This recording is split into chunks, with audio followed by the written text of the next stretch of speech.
think you should be able to hear me. Yeah, okay. Wonderful. Hello, and welcome after the coffee break, since we just heard that the, oops, it's not shared. I'll just do general comments. Since we just learned that the last talk might have to be cut, I'll be brief. We don't want that to happen.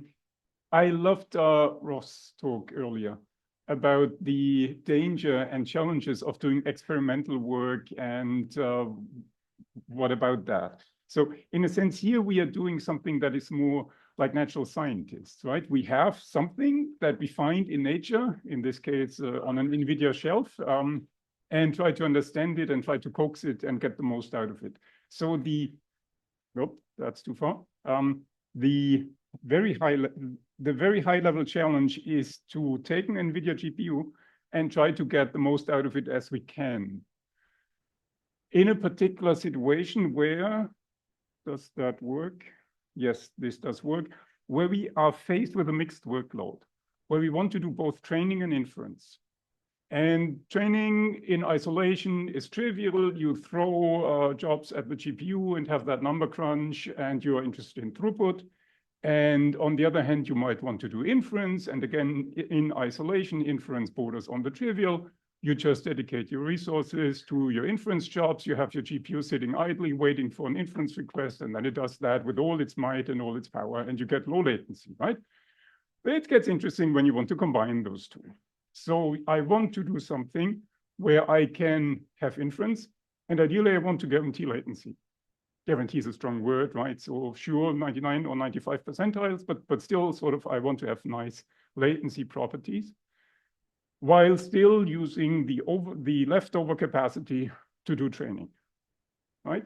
That's my very high level goal. And again, it's trivial and easy. If you're not interested in efficiency, then you just take a GPU, chop it up, get dedicated parts of your GPU for inference. You get very nice latency properties, nothing wrong with that, but you're just left over with unused capacity. You would over provision your GPU if you did it statically. So just to get a case in point there, how does just inference workload would look like? So over time, in milliseconds, you get requests for a typical inference service. I don't know, picture recognition, whatever, doesn't really matter. And then you look at your processors inside your GPU, what they are doing. They're doing nothing. Then an inference request comes in, and then you're using something like 25, 30 processors for that particular example. And then you're done, and then the next, et cetera, right? Now, explaining a GPU, an modern NVIDIA GPU in 5 minutes is beyond my rhetorical capabilities. They are complex beasts. They are vector machines, vector processors, but the vector processors themselves are then multi-threaded, et cetera. So let's, for the sake of simplicity here, say we have a very simple model of what that thing is. It's a multiprocessor machine with typically 64, 128, 140 something numbers of processors that I can dedicate to individual jobs. And then, yes, there are blocks and the block scheduler, et cetera. So let's brush that under the rug and see what we can do, how far we get with this model. So all that stuff is wasted, right? So in there, I'm doing backfilling, and I want to do training on these unused resources here. So a simple idea, and this is what NVIDIA is trying to sell you, if you glance at that, is, okay, you do static allocation, you chop up your GPU and dedicate a certain number of these processors, of these SMs to your inference job, and up here, you get capacity, free capacity that you could use for training. And this works nicely, and you get nice performance isolation, and this is all great, except that, again, you still have unused capacity back here, right? So this is still wasted. So how can we stick in additional jobs and additional workload in there? Again, if you look a bit in the NVIDIA documentation, you find that you have these different models. You have these, excuse me, you have the MPS, MIG. The details don't matter so much. The one is a hardware partitioning, the other is a software partitioning scheme. You can limit the amount of resources you give to them, or you can let it run unlimited. The MPS case, you can do that unlimited. But the key point is either it's very simplistic, MIG, very coarse-grained, and very slow to change your mind about it. Repartitioning takes hundreds of milliseconds, and maybe you actually have to reboot, depends on the concrete GPU that you have at hand.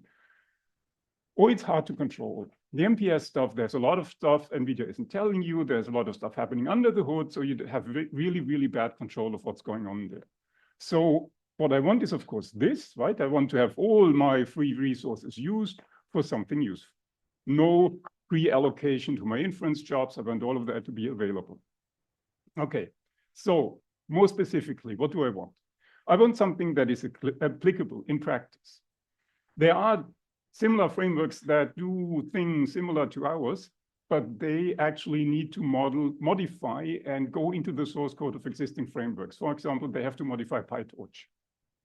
And that's just not practical feasibly, right? And anytime a new PyTorch version comes out, I have to report my bug fixes, my features back into that. That's just doesn't work. So I want a hands-off approach for any existing applications and frameworks. I don't want to change those. Similarly, I want hands-off of all the NVIDIA software to the maximum degree possible, because it's not under my control. I can't do anything, right?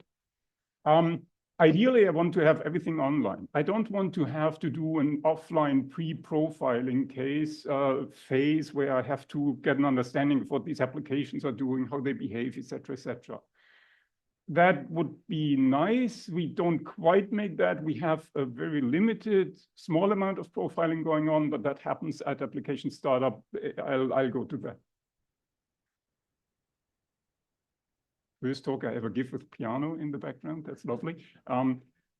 So I will need some understanding of the application that I'm running, but I don't want to have hours and hours of profiling overhead invested. To the degree possible, I want things to be isolated.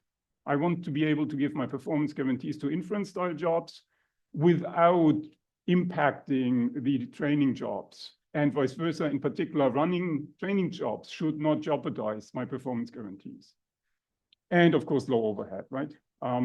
Memory footprint is an issue, profiling overhead is an issue. Okay, so the interesting thing that happened in that context was that NVIDIA came out last year with something they called green contexts. And basically, you can think of that as a very lightweight means of running and starting and stopping processes on a very nicely controllable manner where you can assign SMs, these little processors, to these individual contexts, and you can control them. And we were the first, to the best of our knowledge, we were the first to exploit that for this mixed scheduling work on top of the NVIDIA GPUs. So this is sort of the teaser picture here. I'll go into a couple of details how this works. I'll show a couple of performance results towards the end, and as I promised, I'll try to be short then. So the idea is, if you ignore this yellowish boxes here in the middle, just plug it out mentally, you have a standard NVIDIA cycle, right? You have your GPUs, you have your symmetric multiprocessors. It's chopped up into contexts, and you have a performance monitoring unit where you can fine-grain sample what's going on your individual machine, and you have a driver down there, you have your runtime, et cetera, that's your host machine.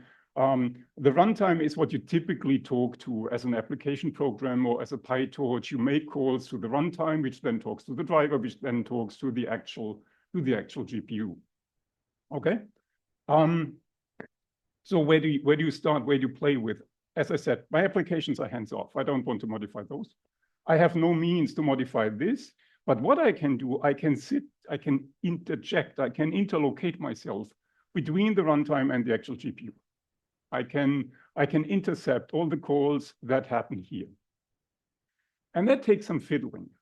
So basically the idea is, I mean, this is a Linux program, right? This is a Linux process running there. So what I can do, I can load additional libraries and tell the linker to intercept the particular functions that then talk to the GPU. So anything that goes to the GPU first goes through my interceptor. And then I have a means to influence what's going on here. And this is the core of our system here, this DRACO system.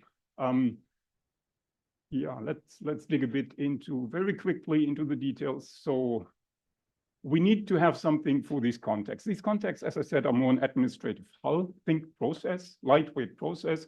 So you need to create them, you need to destroy them. When an application starts, you need a context for it, et cetera, et cetera. That's fairly boring. But you need to do that, and this happens sort of at application start and application end. So it's overhead is uninteresting. The one thing you want to think about is the memory footprint. Are we destroying anything because it's too heavyweight? No, we don't. The additional footprint you get from using that is it's a few megabytes. Easy peasy, no worries. Okay, so that works. The next thing you want to know is what is actually going on with this particular application. Do I even know whether it's inference or what is it doing? Okay, inference or not, I don't really care. Basically, I just need to be told this is something that should run with guarantees or is just throughput oriented. That's the only thing I need from an application, to be told that. Okay, and if that's the case, then I need additional information about what it does. And if you look at these typical GPU applications, typical CUDA type of things, what they are doing is they are making calls to so-called kernels. And the kernel is a typical mathematical operation, like do a matrix multiplication, blah, blah, blah, right? And your typical applications, CUDA applications, do thousands or tens of thousands of these, and each of which is very, very slim, very short, very small, but there's tons of these. I'll show you an example in a moment, but you find examples where you have typical examples where you have very predictable patterns. Your typical machine learning models are extremely predictable, extremely well structured, and extremely repetitive in how they are using these GPUs. So what we want is I want to understand how it is doing that, and I can do that by looking it over the shoulder during the first couple of runs. So anytime we see a new process that we haven't seen before, or more precisely, a new function that we haven't seen before, we ask the GPU to monitor it. These GPUs give you tons of monitoring information. What we are basically looking at is something very simple. We ask it to tell us how many of these SMs, streaming multiprocessors, have been used in the last millisecond. So once a millisecond we monitor, we poll that, and we get an average out of that. And that's really all we need. It's not too much of an overhead to do that once a millisecond. And we get that. This is all standard interfaces. So nice, we get an understanding of the parallelization pattern. And that is where the overhead for the profiling comes in, because here we want to do that in isolation. So we run a new job, one that we haven't seen before, we run in isolation. During that time, we keep the GPU clean of anything else. We run it in isolation and profile how many SMs it is using in its individual steps. Because some of these kernels are nicely parallelizable. They use all the 6428 SMs. Some of them are not parallelizable at all, and some are in the middle. So you get way flopping up and down of just one or two SMs being used for a couple microseconds, milliseconds, what have you. Then all of them, then none, then all, et cetera, et cetera. And that is a profile that we want. Okay, here I pay a price for this profiling. Fine. Once I have that and have this understanding, I can keep going back to a standard operational model where I can mix processes, where I can mix such SMs, such jobs for which I want to give guarantees, for which I want to dedicate just enough SMs to that process. So it runs with a suitable number of SMs to achieve its latency bounds. But I can also very quickly give the additional SMs to other processes, right? So I get a mix of background jobs and preferred jobs. Okay, and this is what the scheduler does. Now, I just promised a little bit too much because this paper is doing a very brutally simplistic scheduler. It just gives the amount of SMs that are suitable for the next phase of the particular latency guarantee job to that SM. We are not in this is ongoing work, but not in this paper. We are not playing with, okay, I know I have a certain amount of laxity, I have a certain amount of leftover time, so I can get away with giving it fewer SMs and extending its runtime a little bit. That's not there. This is just brutal and greedy for the latency-oriented jobs. And that's really it. That's really the core idea.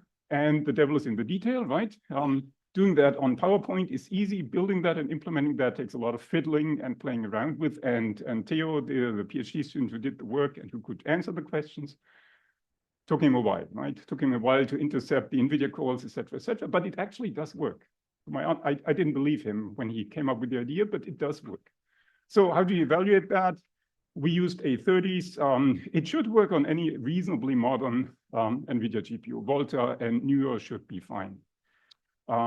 We use reasonably nice CPU, so we are not CPU bound, so it all comes from the GPU. And we looked at different workloads, right? So for example, we used BERT as the training background jobs, and we used other various inference jobs co-located with the training jobs with different batch sizes.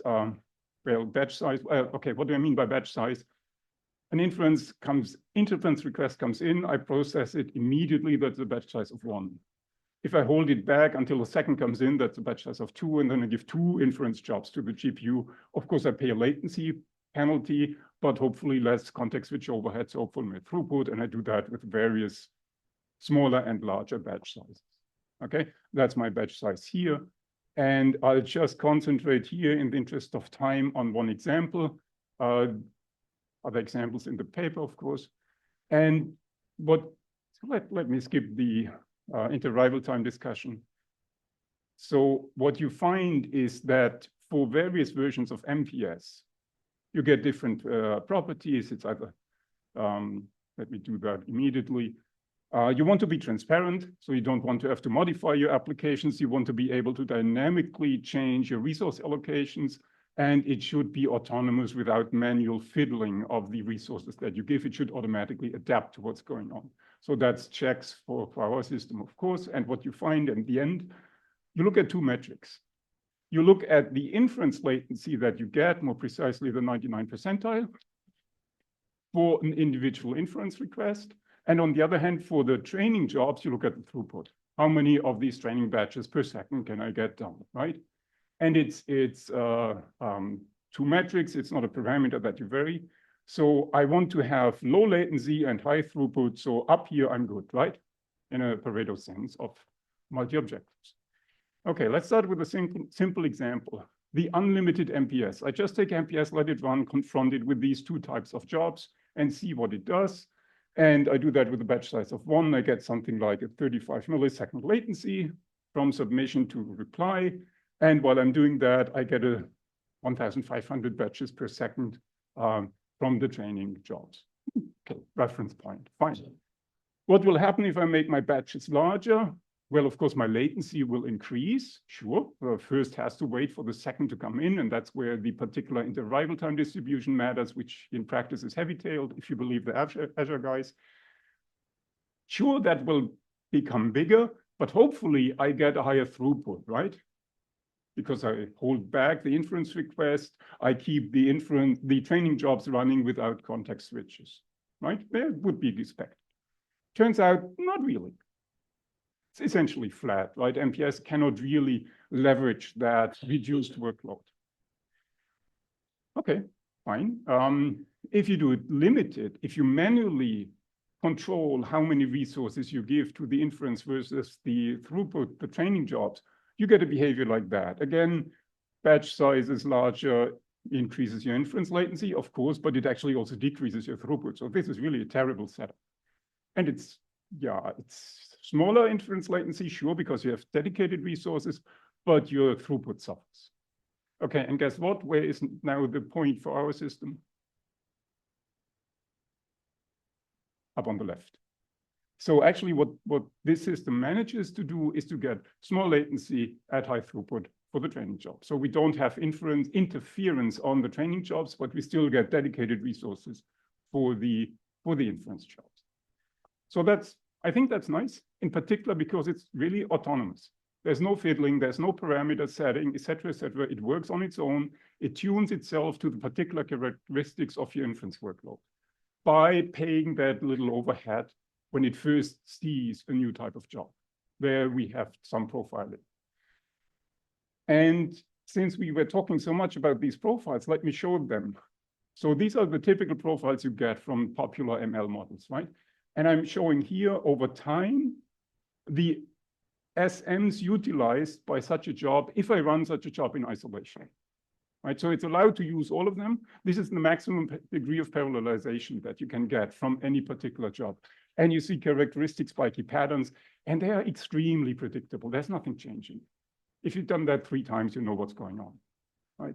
And what we are Theo is currently playing around with is to say that, okay, when I know that, and now I have deadlines, and my deadline has a little laxity, has a little gap that I can exploit. How many SMs should I then give to a job by, not giving it 100% that it could use, but in return, I keep my throughput nice. So that's the current ongoing work. If any of you is interested in scheduling under such circumstances, I'll be more than happy. I'll be delighted to get somebody to cooperate on that. Okay. There's, of course, a summary slide. Yeah, so we get that, as promised in the beginning. And by the way, it's, of course, open source. You can there should be a link somewhere. If not, let me know. It's, of course, downloadable. It works in CUDA version something and reasonable new modern GPUs, so you can play with that yourself, implement your own scheduler, implement your own resource management scheme. Even if you just want to do profiling, I think this is already a useful tool, because all the look over the shoulder of ongoing machine learning jobs is not trivial to do. Okay, any questions? Okay.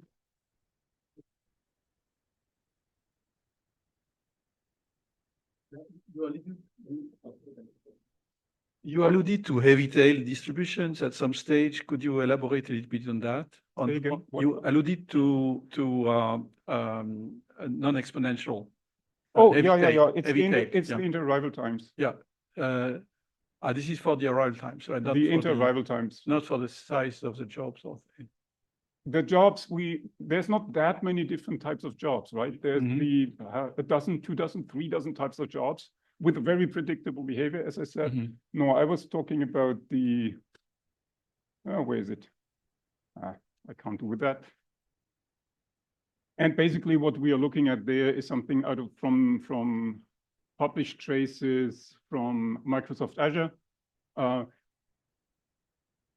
where they just published points in time when requests arrived, right? And if you compare that, the CCDF against inter-arrival time in a double logarithmic plot, and compare that to a Poissonian, is maybe not strictly heavy tail, but it sure looks like it, right? It sure has sort of semi-linear drop-off. It's certainly not exponential. The Poissonian and the trace here are normalized to the same median. And what is the physical explanation for this usage patterns? Sorry? Usage patterns. Usage patterns. Yeah. So it's just what arrives at a data center. Thank you.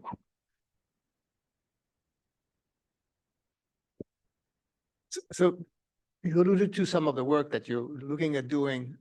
I guess my question is, how much room for improvement is there actually, right? So then have you gauged, so what is the gap between sort of an optimal one? Yeah, what we have done so far is to run simple simulations using these profiles. The profiles are measured. This is actually measured stuff. And then we stuff that into simple scheduler simulations to get an understanding of what's going on.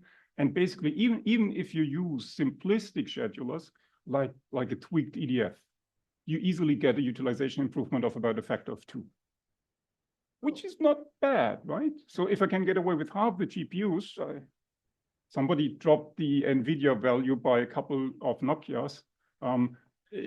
If I can get half of them, I'll be happy, right? And that still is just a simulation. It still remains to be seen whether we can do this in a real system. The time you have to take scheduling decisions is really short. We are talking tens of microseconds, right? So there's not much you can do in sophisticated schemes, but it should be enough to do something because of parallelization with the host CPU. And the scheduling is reusing the exact same framework that NVIDIA is giving you right now. It's basically a beefed up scheduler in exactly the DRACO framework. Any further questions?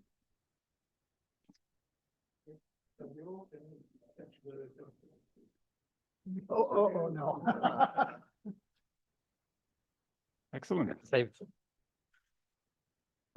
I was wondering how much of this is GPU model specific or GPU generation specific, and also something that kind of I care about is new GPUs will have this sort of internal communication buses to basically connect the cores from one to another. So that is yep, that's already in there. That's the A30 and H100s that we used to try that. They have these internal buses, and that is the justification why we can focus on the SMs and don't have to worry so much about cache effects and memory effects on the GPU, which would be an interesting second discussion there.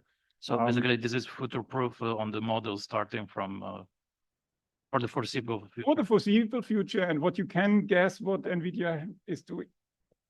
Yeah. Yeah, but you never know, of course. Okay, thank you. Thanks.